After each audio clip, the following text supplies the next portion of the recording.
It started with a tap, just a soft, deliberate knock on the window, like someone politely asking to be let in. Nothing unusual, until you remember I was on the second floor, alone, in the middle of nowhere. This story was posted by a man named Jared, a nature photographer who often escapes the noise of the city to find peace in remote parts of Oregon. Last fall, he booked a cabin deep in the Deschutes National Forest, isolated, no neighbors, no signal, just him, his camera, and what he would later call the most terrifying night of his life. The cabin wasn't much to look at, old moss-covered wood, a sagging porch. But it was peaceful. A fireplace, stocked wood, and a lofted bedroom on the second floor overlooking the woods. Jared spent the day hiking and shooting landscapes. The air was crisp, the sky overcast. When night fell, the forest turned black, so black that even the outlines of the trees vanished. He lit a fire, made some tea, and climbed the narrow stairs to the loft. With a book in hand and the wind gently brushing the trees, it felt safe. He was drifting off when he heard it. Tap, tap, tap. Not the rustle of leaves, not the creak of settling wood. This was rhythmic, intentional. He sat up, heart beginning to thump louder than the wind outside. The sound came again. Tap, tap, tap. He turned toward the window above his bed.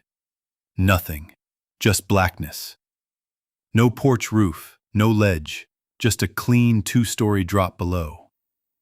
He stood, pulled back the curtain, and stared into the void.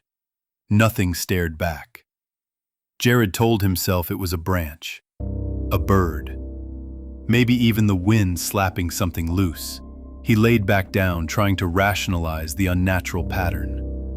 But just as his eyes began to close, tap, tap, tap. This time, closer, louder, not just against the glass, on it. He leapt up, swung the curtain open, flashlight in hand. Still nothing. But now, the dread was sinking in. This wasn't random. Someone knew he was there. Grabbing his coat and boots, Jared went downstairs to check outside. He unlocked the door, stepped into the cold night, and swept his flashlight across the clearing. Nothing but fog and trees. He circled the cabin. No footprints, no branches near the second-story window. The outside world was quiet, but somehow too quiet. He snapped a shot before turning back to the cabin, only to find the curtain in the upstairs window had been drawn shut. Jared locked the door behind him, barricaded it with the firewood rack, and sat in the corner with his flashlight aimed at the stairs. He didn't sleep. The tapping didn't come again. Until right before dawn. Just once. Bang. Hard. Sharp. Like a rock hitting the wall. This time, he didn't move. When the morning finally arrived, Jared packed his gear and left that place for good. A week later, back in the city, he uploaded the photos from that trip.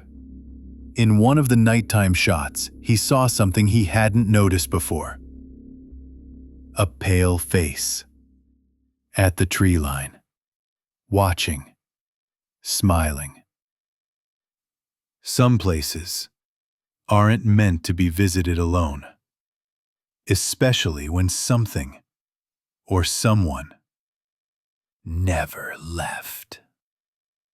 If you enjoyed tonight's story, whisper your thoughts in the comments and subscribe for more real horror stories from the dark corners of the world.